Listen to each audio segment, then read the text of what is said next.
नमस्कार साथियों। आज सुप्रीम कोर्ट के अंदर सेबी सहारा केस की सुनवाई होनी थी और उसमें सहारा ग्रुप और अडानी ग्रुप के बीच में प्रॉपर्टियों के डील को फाइनल मुहर लगने का उम्मीद था पूरा। लेकिन जब केस की सुनवाई शुरू हुई उसी समय देश के करोड़ों सहारा के निवेशक, लाखों एजेंट और लाखों कर्मचारियों को बहुत ही बड़ा आघात लगा। उसका कारण कौन है? सरकार है, सुप्रीम कोर्ट है, सहारा है, या इस देश की कॉन्स्टिट्यूशनल इंस्टीट्यूशंस हैं? कौन है जिम्मेदार? मैं ये मानता हूं कि इसके लिए सीधा सीधा पूर्ण रूप से सहारा जिम्मेदार है। क्योंकि अगर आप हो चाहे मैं हूं, अगर किसी के पास 100 प्रॉपर्टी है तो 100 प्रॉपर्टी में किन प्रॉपर्टी को बिक्री कर दिया गया है या बैंक के अंदर गिरवी रख करके लोन लिया गया है या किसी तरीके से कहीं भी वो जमीन फंसी हुई है, तो क्या उस जमीन के बारे में, उस प्रॉपर्टी के बारे में, उस चल संपत्ति के बारे में आपको या मैं, अगर मेरी प्रॉपर्टी है तो जानकारी होगी या नहीं? चाहे वो कितने भी बड़े लेवल पर क्यों ना हो। आप इस बात को स्वीकार करते हैं कि नहीं कि अगर आपकी प्रॉपर्टी है तो उसके बारे में पूरी जानकारी आपको होगी? अगर आपके घर में 4 सदस्यों के नाम से, 6 सदस्यों के नाम से प्रॉपर्टियां हैं, उनको उस प्रॉपर्टी की पूरी जानकारी होगी। अगर नहीं भी होगी तो जब भी आप अपने परिवार के सदस्यों के साथ किसी भी प्रॉपर्टी को इकट्ठा करके कोई भी डील करने जाएंगे तो सभी के साथ बैठ करके वार्ता करेंगे कि जो 100 प्रॉपर्टियां हैं उसमें से मैं 50 प्रॉपर्टियों को चिन्हित किया हूं, उसमें मेरे नाम से है, आप लोगों के नाम से है, इन प्रॉपर्टियों को बिक्री करना है। तो कौन कौन सी प्रॉपर्टियों पर हमने बैंक से लोन ले रखा है, कहीं और गिरवी रख करके उस पर पैसा मैंने ले रखा है, कौन सी प्रॉपर्टियां अगर मुझे जानकारी नहीं है, अगर आप लोगों ने बिक्री कर रखी हैं तो उसकी जानकारी दीजिए। इस तरह से परिवार के लोग बैठ करके बात करेंगे और जो प्रॉपर्टी बैंकों में गिरवी होगी या किसी अन्य के पास गिरवी रखी गई होगी, बिक्री कर दी गई होगी, मुखिया को जानकारी अगर नहीं होगी, जो घर का मालिक है मेन, तो आपस में बैठ करके बातें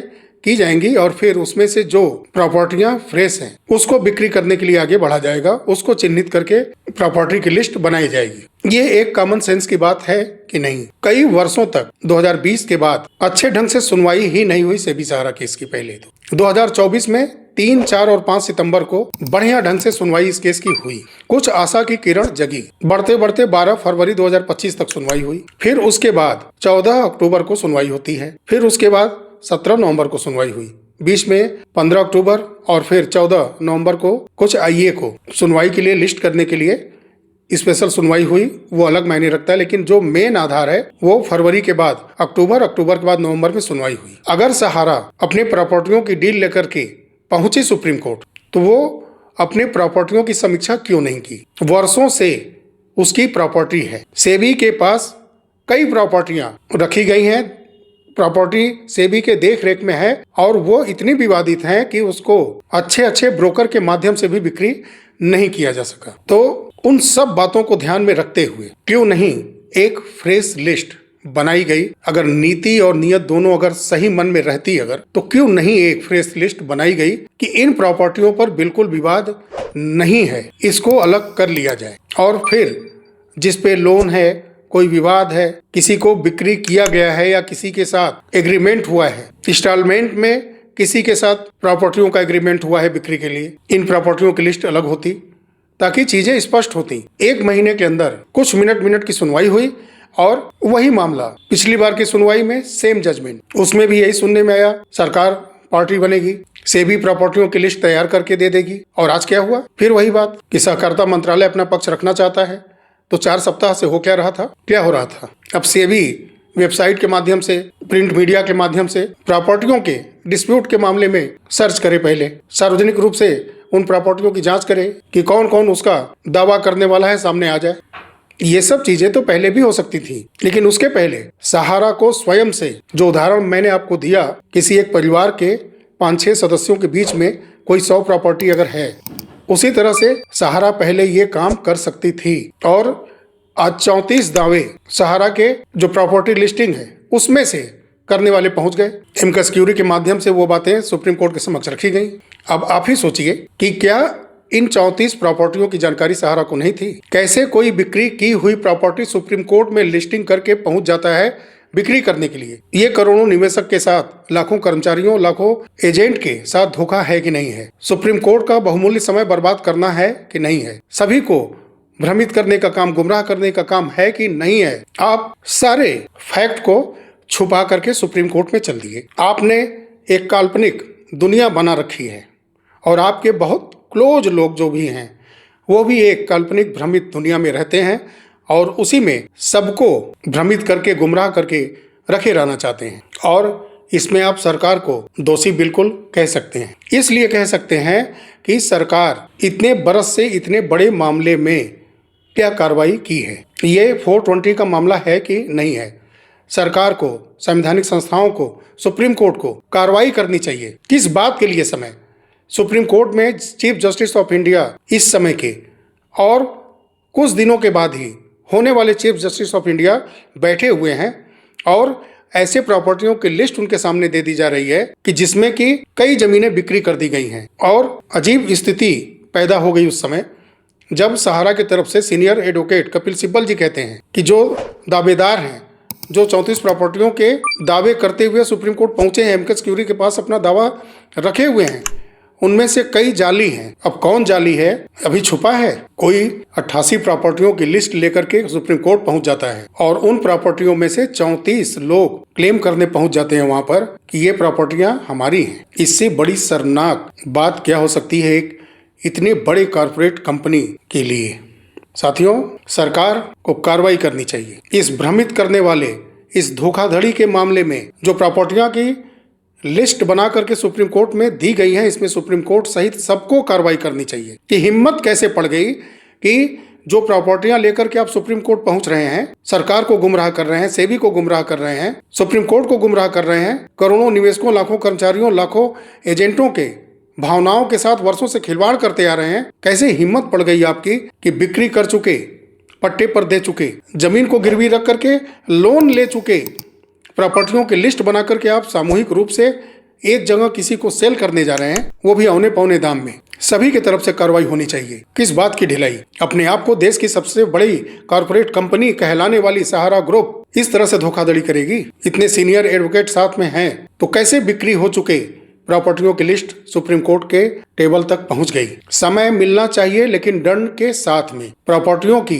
छटनी होनी चाहिए, ठीक है, लेकिन दंड के स्वरूप में। और दुख का बात यह भी है कि मीडिया कर्मचारियों के सैलरी पर भी कोई स्पष्टता, आदेश फिलहाल जो अपडेट है नहीं मिल पाया है। जैसे कि सहारा ग्रुप और अडानी ग्रुप के डील को एक प्रकार से 6 सप्ताह के लिए स्थगित कर दिया गया है, उसी तरह से सैलरी मिलने के किसी भी उम्मीद को भी सुप्रीम कोर्ट ने स्थगित कर दिया है। और अब यही रास्ता है कि एक व्यापक आंदोलन, क्योंकि कोई कार्रवाई करने के लिए तैयार नहीं है। सभी लोग सिर्फ टाइम पास कर रहे हैं क्योंकि ऊपर बैठे सभी लोगों को सैलरी मिल रही है, उनके काम करने के एवज में मोटा रकम मिल रहा है। जा किसका रहा है? निवेशकों के पैसों को उड़ाया जा रहा है सिर्फ सहारा की तरफ से। बहुत सारी ब्रांचें चल रही हैं, उस पैसे को लेकर के सिर्फ उड़ाया जा रहा है। कहीं कमी हो रही है तो कहीं का प्रॉपर्टी हजारों करोड़ों का, सैकड़ों करोड़ में बिक्री करके उसको भी इस्तेमाल किया जा रहा है। इसको रोकना होगा, व्यापक रूप से विरोध करना होगा सोशल मीडिया पर और सड़क पर भी, नहीं तो बहुत सारे पैसे ये यूं ही उड़ा देंगे निवेशकों का। सोचिए कि महीनों से अनशन पर बैठे हुए हैं मीडिया कर्मचारी, उनसे प्रबंधन का कोई मिलने नहीं जा रहा है और उनकी सुनवाई को भी लगभग स्थगित कर दिया गया है। आपको नहीं लगता कि ये सब जानबूझ करके एक स्क्रिप्ट तैयार करके किया जा रहा है कि इस तरह से समय मिलता जाएगा, समय आगे बढ़ता जाएगा? सहारा खुला दिल से बुलाए 10 लोगों को, पूरे भारत से कह रहा हूँ, ईमानदारी है, नीति अगर सही है, नीयत सही है सबका पेमेंट देने का, तो सिर्फ पूरे देश से सिर्फ 10 लोगों को बुला ले और उसको सरकार, संवैधानिक संस्थाएं और न्यायपालिका सभी लोग एथराइज करें कि हाँ, इन 10 लोगों को जो भी जानना है, समझना है, करोड़ों निवेशकों, लाखों कर्मचारियों और लाखों एजेंटों के हित के लिए वो कर सकते हैं, पूरी जानकारी ले सकते हैं। किसी भी क्षेत्रीय कार्यालय में हो, ग्रामीण कार्यालय में हो, हेड ऑफिस में हो, कहीं भी वो 10 लोग जहां जाना चाहे वहां जाएंगे, सब कुछ इकट्ठा करेंगे और देश की आर्थिक दंश झेल रहे निवेशकों, कर्मचारियों, एजेंटों के लिए रास्ता साफ करेंगे, ये 10 लोग ही मिलकर के। लेकिन ऐसा होगा नहीं, क्योंकि बहुत बड़ा आर्थिक चोट पहुंच जाएगा सीजेआई से लेकर के एक प्यून तक, और एक पीएम से लेकर भी एक प्यून तक, और संवैधानिक संस्थाओं के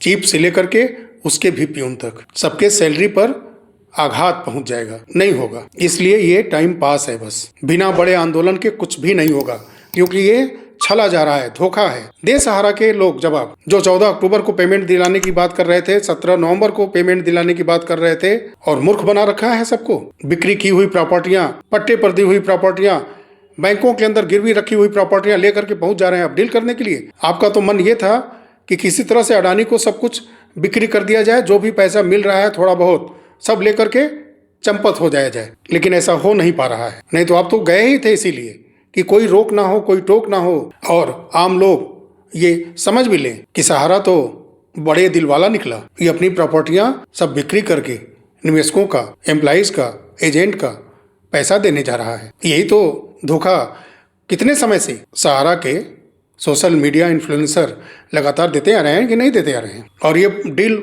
हो जाने के बाद भी 100% कन्फर्म है कि ईमानदारी से पैसा किसी को दिया नहीं जाएगा, नहीं दिया जाएगा। किसको मिलेगा जानते हैं? 2008 से अधिक 2012 के बीच में जो इन्वेस्ट हुए हैं, शायद उन लोगों को पूरा पैसा मिल जाए। ब्याज की तो बात दूर दूर तक ही नहीं। अगर ब्याज की बात अगर होती, सहारा ग्रुप के शीर्ष प्रबंधन के मन में ब्याज देने की बात अगर होती, तो इतना प्रॉपर्टी डील के अंदर लोचा रखते ही नहीं। चलिए साथियों, मन बहुत दुखी है कि ये ठगने की जो परंपरा रही है सहारा ग्रुप के शीर्ष प्रबंधन की, वो कायम है। केस से जुड़ी ऑर्डर की कॉपी अभी अपलोड तो हुई नहीं है, होगी। अगर उसमें कुछ नया होगा तो उससे अपडेट मैं आपको करूंगा। लेकिन इन छलियों से सावधान रहें, अपना रास्ता स्वयं से अब तय करें, और वो रास्ता है अब सिर्फ और सिर्फ सभी को एक्सपोज करते हुए आंदोलन का ही, कोई रास्ता बचा नहीं है। शांतिपूर्ण आंदोलन, चाहे वो सोशल मीडिया के माध्यम से हो या संवैधानिक संस्थाओं के सामने जा करके उनसे प्रेयर करना हो, न्यायालय के सामने जा करके उनसे प्रेयर करना हो, सरकार के सहकारिता मंत्रालय के ऑफिस के सामने, वित्त मंत्रालय के ऑफिस के सामने, पीएम के ऑफिस के सामने जा करके उनसे विनती करना है, उनसे प्रेयर करना है कि करोड़ों निवेशकों, लाखों कर्मचारियों और लाखों एजेंटों का परिवार आर्थिक समस्या से जूझ रहा है, बर्बादी के कगार पर खड़ा है।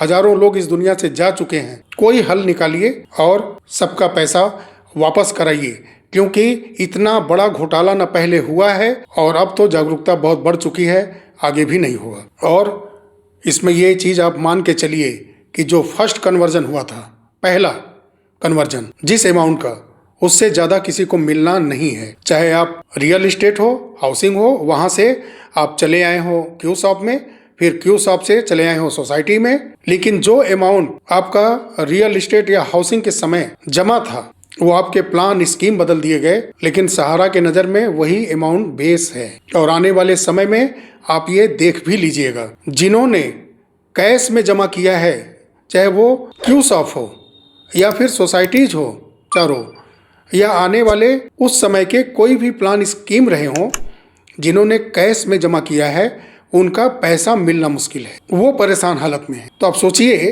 कि कन्वर्जन का बॉन्ड जिनका है, जिनका रियल इस्टेट हाउसिंग से फिर चला आया क्यू शॉप, और क्यू शॉप के बाद सोसाइटीज में चला आया, उनका मूलधन मिल जाए, वो बहुत बड़ा एक प्रकार से एहसान होगा सहारा का ही। क्योंकि जो कैश में जमा किए हैं प्रत्येक कंपनी के प्लान स्कीमों में, उनका मूलधन निकालने में कितनी अड़चन, डेफिशिएंसी से गुजरना पड़ रहा है। तो कन्वर्जन का बांड, ज्वाइनिंग पॉइंट का बांड, ये तो बहुत टेढ़ी खीर है। चलिए साथियों, इस पर चर्चा लगातार होता रहेगा, और कोशिश होगी लगातार कि न्यायालय अब सहारा की नहीं, सहारा से पीड़ित लोगों की पिटीशंस पर, आईए पर सुनवाई करे, और फिर उस अमाउंट का स्वयं की देख रेख में फ्रेश प्रॉपर्टियों की बिक्री करके भुगतान का रास्ता साफ करे। यही उम्मीद हम न्यायालय से करते हैं और सरकार से भी करते हैं। शेष जब घड़ा का पानी भर जाता है तो आप जानते ही हैं कि क्या होता है। तो चलिए साथियों, मिलते हैं अगले वीडियो में, तब तक के लिए नमस्कार। जय हिंद, जय भारत, वंदे मातरम।